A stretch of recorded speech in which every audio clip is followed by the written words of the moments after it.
Hi there, and welcome to the very first installment ever of the Critical Reviewers. I try and do that at the same time, it didn't work. No, not at all. Alright. I'm Naathan, Phan, Paul Kosmala. and we are going to be reviewing The World's End. With Simon Pegg and Joseph Cowell. What? Who? The other guy. Nick Frost? Nick Frost! Who the hell is Joseph Powell? You just picked a name that you thought was right. I do that. Excellent. So, if you haven't seen the movie, first of all, go out and see it. That is our first little thing for you. It is worth seeing in theaters, and it's worth buying once it comes out in DVD. We don't want to build it up too much, but it is definitely worth checking out. So if you haven't seen it, just pause and go see it right now, and just leave this window open and let it buffer. And We'll have a little thing. thing. Yeah, a little timer, a little click to go to. Or we can just pause it and come back. Alright. Anyway, let's talk about the marketing of this film. Yes, okay, so the marketing campaign for it. Okay, so for those of you who are not, well, first of all, if you've seen the movie, you're undoubtedly aware of the previous films that they've made. This is another collaboration by Simon Pegg and Edgar Wright, who has been directing and also writing with Simon Pegg. They also wrote Shaun of the Dead and Hot Fuzz, and now they've written this. It is what I think they have affectionately referred to as their ice cream trilogy because of the running joke about the cornetas, which is kind of the British version of a drumstick, basically. In there, yes. I would never have picked that up unless he told me. Yeah. So if go look for it, Shaun of the Dead, and especially in Hot Fuzz, they do the reference like corneta, and they go to the store and they buy it, and they're eating the ice cream as they're walking through the town, and that's the joke. They think it's hilarious. It is kind of funny. Anyways, so if you haven't heard of them, you probably didn't go and see this movie unless you watched the trailer and it hooked you in with this weird kind of the twist. Yeah. So let's address the whole issue of giving away the twist. Now, in a perfect world, I would have loved to have been able to see the movie without knowing the twist of everyone's a robot. But unfortunately, every single trailer gives out that point. And I think Simon Pegg even said himself that if you're intending on seeing this movie, don't watch any trailers because it will be infinitely more enjoyable for you if you don't. Yes, So I had seen, well, not unfortunately, I had seen some of the trailers that gave away the plot twist, but here's the thing. Fortunately, I didn't. Yes, so we got two different experiences. Now, granted, the plot twist happens at the... experience was more fun. It only happens about 30 minutes in the movie, at the end of like the first act, maybe not even. And so it's not like learning the plot twist to, the Sixth Sense or anything. It's something that happens relatively early on, and yeah, you can enjoy it knowing that detail, but it definitely creates more of a buzz, more interest about it, because at first it starts off as a raucous comedy about, friends getting together and reminiscing and having alcohol, and then all of a sudden, sci-fi elements. But I think that would help to bring in anyone who had not seen any of the previous movies, Hot Fuzz or Shaun of the Dead, which probably, I'm going to guess, doubled its viewership, if not It even is more. So. a smart thing marketing-wise, but a detriment to the story overall. I don't think so. I don't think that it made the story any less enjoyable. And I wasn't sitting there. I was kind of sitting there wondering, okay, when are the robots coming? You see, I didn't know that going in, and so when it happened, I was like, Yeah. okay, this is clearly a twist. And I was like, oh, that guy's head just came off, and there's blue stuff all over the place. What is going on? Did not expect that, by the way. Yeah. Well, I'm glad, and that's one of the things I love about going into a movie knowing that is like. Because can I still saw enjoy it it. twice, Uh-huh. and it was enjoyable, but not nearly as fun. Oh, of a It was a lot more fun. of a not knowing. WTF moment, literally a WTF moment. Yeah. WTF. What the fuck does that mean? Yeah. Oh. Yes. So marketing. I think that they did a good job depicting the feel of the movie. Sometimes you see a trailer and it doesn't match the movie at all. But as far as the marketing campaign went, I think it accurately depicted the movie. It made me want to go see it, even though it gave away part of the storyline. But really, if you are a fan of Simon Pegg and Edgar Wright and Nick Frost, and honestly, who isn't? Especially after they did, I think Americans know them better for the film Paul that they came out with. No, they know it for Shaun of the Dead. Shaun of the Dead. You think Shaun of the Dead. You think more people? I know of Paul, but Shaun of the Dead was the big one. Yeah, well, that was the one that really kind of spring-loaded them before. Unless you were a fan of them since the beginning with, I think it's called Spaced. Oh yeah, Space. Spaced was a sitcom back. I haven't seen that in a while. Yeah, but Anyway. Anytime I see Simon Pegg attached to a project, especially if he's writing, I'm going to see the film. So, marketing campaign. I wish they had come out with some commercials that just told me of the movie's existence without telling me the plot twist. Like, if it had just been a trailer popping like, "Hi there, this is Simon Pegg. I'm Nick Frost. Come and see our upcoming movie, The World's End, which is about friends getting back together and having a drink, and then shenanigans ensue." And then I would be like, "I'm in, perfect." But unfortunately, there were no trailers like that. I wish there were. That's my only thing. But given what they had given us, I still enjoyed it immensely, and it didn't make me have any second thoughts about going to see it. It didn't deter me from seeing the movie. How about the main character, Nathan? The main character. All right, so we've got Simon Pegg. Simon Pegg, who has really come along as an actor, by the way. He's Seriously, never. I didn't quite recognize him as Simon Pegg right off the bat. He's come along. I mean, when he first started out, I think he admitted himself, even when he did, I think the movie was Run Fat Boy, or Run Fat Boy Run, something like that. Yeah, Run Fat Boy Run. I remember watching the that one commentary, and he was talking about like he had to do like a crime scene. He was kind of uncomfortable because he never considered himself like a proper actor. And I think he's come along quite well, because he had some rather dramatic moments in this. No, film. it was really good. Yeah, Like, the I timing enjoyed was him. Perfect. Uh-huh. Did a great job. Played a character that, at first, both of us were afraid we were. Yes, you know what, I think, and it was funny because we had a chat we saw this with another friend of ours, and she said, "Oh, really? Because when I was watching, I was afraid that I was that character too." And for those, Simon Pegg plays this character who's stuck in the glory days of the past of high school, and he thought it never got better than that. And he's the kind of person who does whatever he wants, damn the consequences, that sort of person. And I think that's kind of the point of it, is that he is kind of not the audience surrogate, but he is kind of the audience avatar. You're in there like, "Ooh, am I this person?" I don't want to be, but... Yeah, but everyone kind of has something with that they can kind of identify. And there's a point where you're like, "Oh, I don't want to be that person who's a burden on everyone else, who just does whatever he wants and everyone secretly kind of hates behind his back." But I thought it was a really good... What are you doing? I was stabbing you in the back. Oh, okay. I thought it was a really... I can't imagine what it would look like on camera. I think this was kind of awkward. Yes. Just because of the angle. And he was kind of annoying, and he was kind of like, "Oh my god, this guy's such a stubborn asshat of a person." And then it pays off in the end. You're like, and here it is. He's just so damn stubborn that even the aliens give up. You're like, spoilers? Yeah, even the aliens give up. Yeah, they're like, you know what? They literally just say fuck it, and they're like, "Yeah, what's the point of arguing with him?" And then, was that Bill Nighy, by the way? I think that was the voice of Bill Nighy. It might have been. Yeah, I didn't I'm pretty pay sure they like attention. to bring him in on all of their projects as well. He said We should get him on the show. we should. We should. Next episode, and everyone, it's Bill Nye the Science Guy. No, Bill Nighy. Bill Nighy. Do you fear death, Captain Jack Sparrow? Okay. Notice how I'm doing the finger thing that he can't do. He just. Is he like Scotty? No. Bill Nighy. For those of you who don't, interesting fact about Bill Nighy, he can't extend these two fingers. So like Scotty Scotty? from Star Trek. What? I don't think Scotty had that. I'm pretty sure Scotty had that. Don't think that. I'm No. pretty sure that's it. Bring up a clip of Star Trek. Can we? Do we? Oh, we don't have a tech guy. We don't have a budget. We can't afford the rights to that. I'm as close. I as could be gets, wrong Scotty. horribly, but probably I are. heard that Scotty had that thing with his hands where he couldn't open That's them. so generic of a thing to say. All right. Protagonist. All right. Well, let's talk about the actual. Let's analyze the screenplay. Let's look at the actual story itself. Since we're talking about characters and things. So the actual premise, which one thing that I always love about Simon Pegg movies, whether he's writing them with Edgar Wright or Nick Frost, it always starts off as such an ordinary thing. You've got two guys about town and then zombies, or two officers, cops, and then cult. Yeah, or two big nerds going around America, seeing all the nerdy things, and then alien. I love this whole taking something that's plain and commonplace and then turning it on its head somehow. Film does this very well. It does. That Like the complete- build-up is there, but it's in hindsight, not as Yeah. you're watching it. Yeah, and It's really cool. It was an interesting experience to get to see it for the first time, seeing, oh, I see what they're doing with this. And I do wish I'd been able to watch and feel that unsettled feeling of not knowing why everything is so weird, just knowing that it is. And then finding out, robots, of course!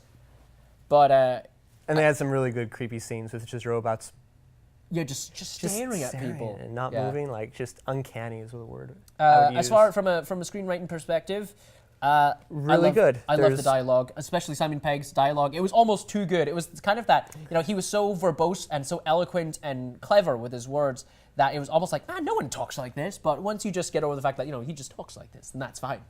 No, everything was in character and Yeah, it had it that was. very high-ish, not... Elevated. Yeah, elevated thought. Like, there was, like when you have a world that's just a little bit pushed into the cartoonish. Mm-hmm. Slightly It's great. exaggerated, yeah. Slightly exaggerated, slightly pushed to amazing. I love that. Like, But the hyperbolic. dialogue, almost hyperbolic. Yeah, the Hyperbolic. dialogue is nice and clever, as it always is. And the thing that I love about, once again, Simon Pegg and Edgar Wright movies is that the movies are funny, but they aren't always funny like a, oh, my side hurts way. It's in a like, that was funny. Oh, that was funny. Oh, that was funny. In your head, always like, that was funny, but you don't have time to sit there and laugh. It's something that you acknowledge as clever and funny. And dialogue is great. There's one element in the screenplay that I think was a little out of place. Well, which was? The giant robot. Oh, the giant robot thingy. Oh, we're talking about the statue, the the memorial statue, to modern they art. address it in the beginning, and it comes back later, but based on the reason the aliens are invading and their plan, they don't need a giant robot. Ever. Yeah, I feel like that was just an enforcer. point in the screenplay to have up the stakes without having the reason for the stakes being up to be in the film naturally. I feel like what happened there is that I feel like there was more of a payoff with that. I do. I feel like maybe there was more in the screenplay originally about that, and then it never came to fruition. Know, but yeah, until the as it stands right now, robot is shown, robot takes car. Yeah, pretty much. Robot takes car. That is the purpose of the robot, is to pull the car back. Enforcer. I think it's an enforcer specifically because if these are really hyper smart aliens coming around, they're going to need enforcers in case there are people who refuse to accept, just like basically Simon Pegg is. So I think that's why they're there. But do they need a giant robot for that? I mean, also, why do these aliens? Why do none of them have any sort of? I know they're like peaceful and not violent or brutal, but why don't they have at least stun guns? I don't think we never actually see any aliens like in corporeal form. We hear or the voice the of robots the or any of the people taking over. They don't have any way to stun them or slow them down. Not even a net. Like, you think if they're trying to catch someone, at least a net. I don't think they need a net. I don't think what it is they infuse themselves into a community, and most people go peacefully, or they realize that there's no point standing up to it, and they just stop. So I think that they just need the enforcers. They clearly have the technology, but they don't, when it comes head to head and they're giving all this trouble, they don't think of stun guns. They say, oh, we got some on the ship, or got some over here. They don't think of that? Not necessary, in my opinion. Plus, they're all basic. I don't know, that was something that I felt like was missing, like, as a common sense thing from the alien standpoint. I think the point is that they operate relatively peacefully. It's kind of a satire on corporations taking over and standardizing and trying to make everything very uniform, and conformist. And which was a nice touch, the parallel of having all the bars being turned into the same place, kind of like this whole idea of Starbucks. That is something I really wish they would have kept up. Just every single place being the exact same. They had a bar, they went into it, and then they go in the second bar, looks exactly like the first. Yes. I wish they kept that up, and there was only one bar, so it would add the futility to the pub crawl, and it would reinforce the idea of this normalizing element. And maybe everything except for the last place, to show progress, kind of like, they haven't finished. But no, just like all throughout the board, like, of course it looks the same. What else would you expect? Yeah. I mean, that is one story element that I'm sure I think they clearly thought of, but then dismissed for some reason. I don't know why. I'm sure there's a very good reason for it. I've only seen the movie once, and he's seen it twice. And so, we get a nice balance mix of, upon first impression, he gets a slightly more, I've seen it again, and here's what I think. So, but all in all, top-notch screenplay. Cinematography was fantastic. All right, and you can take his word for it, because he's a cinematographer as well. Yay! Yeah, I work the camera. Yeah, With a clicky button. With a clicky button. With a clicky button. Yeah, I just stand there and I'm either on the camera or I'm telling people what to do from off the camera. Like, no, like act better. You know. the fight scenes, like everything was clear, yeah, and it was. you could see everything, and it didn't feel like you poorly paced. Like everything the camera was doing, the people were doing was matching together perfectly. It was great. From a stunt perspective, also, I didn't get any of those moments. Sometimes I'll watch a film and I'll be watching and I'll be like, and there's a shot that's clearly a stunt man. I didn't see any of those moments where it's like that's clearly someone who's about the same height and just in a wig and the same suit. You know, it felt like everyone was doing all their own stunts. They probably weren't. If they weren't, it's great. But it was, from a stunt perspective, also very nice and clean. Loved it. There's this one point in the one of the fights where the lady has the shoes. Oh yeah, and she's got. There's this one moment where the legs for hands. Yeah, the legs for arms. hands. Legs for arms. That's what and it was. then the girl, I forget her name, someone's sister, shoves a pole at her, misses, pulls back, hits in the face. Just all of that was hilarious. Yes, love that. Just that was. Oh yeah, and graphics. Let's talk about the graphics. Graphics were clean. You know, I think we're starting to get past the point where you're like, God, those are some crappy graphics. You remember there was a point where graphics were starting to get good, like right around the time of the second Matrix movie, where graphics were pretty good, but they weren't quite good enough for what they're aiming for. Graphics, you mean special effects? Yeah, sorry. CGI, that sort of thing. I don't know the technical term. You know, not like comic book graphics or, Storyboards, you just insert a storyboard. And, it was all quite seamless, and it looked good. Yeah, it's a very good film. You should go see it. There's very few things that could be made better. Yeah. I love the ending.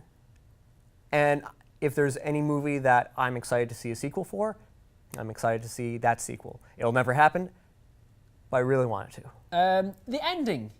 I like the ending, but upon further reflection, I don't have problems. I kind of have. I have questions about the ending, and it's not that I doubt the amazing Simon Pegg and Edgar Wright. I'm sure that if I met with them, I could ask them a question, they'd be able to answer them. Like, oh, well, we took this out of the movie because such.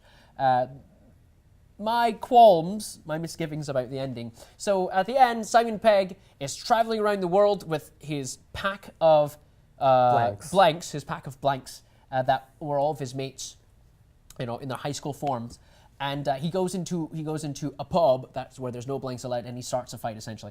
And so now he says that he's on a quest, and I'm wondering, what is this quest? Is he trying to preach to people that blanks are okay? Because he just got done killing all these blanks. So I'm wondering, he's clearly trying to turn the power back on, a la Revolution. Maybe that could be it. That's clearly what's happening, and he's clearly just found a way and is on his way to it. Maybe that would be an amazing. That could be it. Maybe he's found a way to bring civilization back. That's great. I like the guy with the HU. Yeah. If his friend ever dies, he has to find a new friend willing to carve man into his face. Right. And then the other thing is, he picks a fight with his entire pub full of regular people versus him and 5 blanks. Which is also the very first time you ever see a gun. Huh? Yes. Yes, you're right. That is the first time you see a gun. But my question is, earlier in the movie, you had basically the 5 of them, who were humans, take on an entire pub full of these blanks, and they managed to emerge relatively victorious. So how much of a fight are 5 blanks going to put up against all these humans? And not only that, but he acts like he's done this before, in which case, why are these blanks completely without any form of disrepair? Because it was my understanding that earlier on, anytime a blank got taken out of commission, it would just get replaced by a fresh blank. Now, some of them could repair themselves, but they also broke. They were rather fragile. Like, you punch them hard enough and the head would shatter. Well, part of that was probably due to their nature. When the aliens left and they were left to their own devices, perhaps they got more violent like us. Maybe. And they got tougher because of the human spirit. The ghost in the machine. So those are my questions about it, and I'm sure that if there was ever a sequel, it would be addressed, or if I ever met Simon Pegg, I'd really want there to be a sequel. I wouldn't mind seeing a sequel either. It doesn't need it. It's a fantastic film on its own, and it's a great ending. It's just like, wow, that's awesome. They call me the king. Yeah, they call me the king, and then, bam.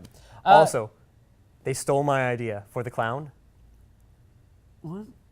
With the lights and the lights Yeah. coming out of the eyes and the They mouth. stole that idea from me. They didn't steal They it. didn't steal that idea from me. He had that idea, and I he had never that did idea, anything with and it. it just Guess is what? perfect. It's exactly what it a was. fantastic effect. It just It looked is. like, oh It's my, scary as all hell. Pulls You're out like, of people's that heads. is disconcerting. that is very disconcerting. Light spilling out from the orifice in people's heads. Orifices?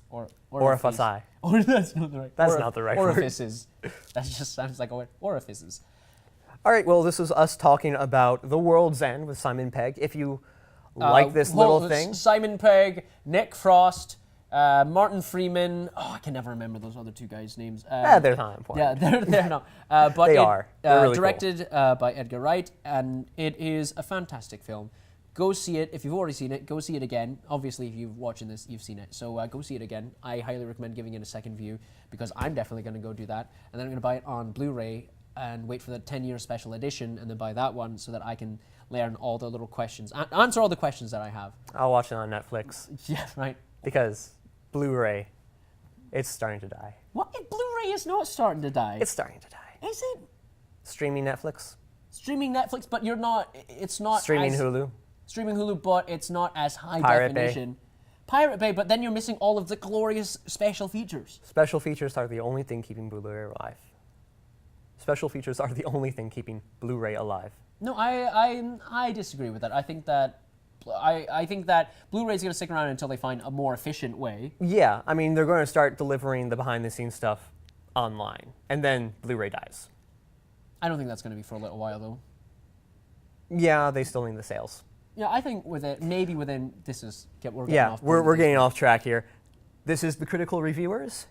If you like this, please subscribe and like and share and all that social media stuff that you are so great at. And we are not.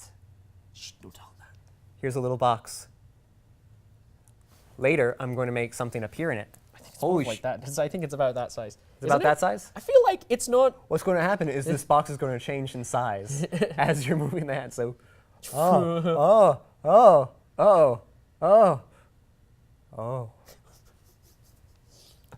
Click the box, subscribe, share with your mates, and stay tuned for the next one. We're not sure what we're going to review next. If you have any suggestions as to what movies we should review, feel free to post in the comment box. In the comment. Comment.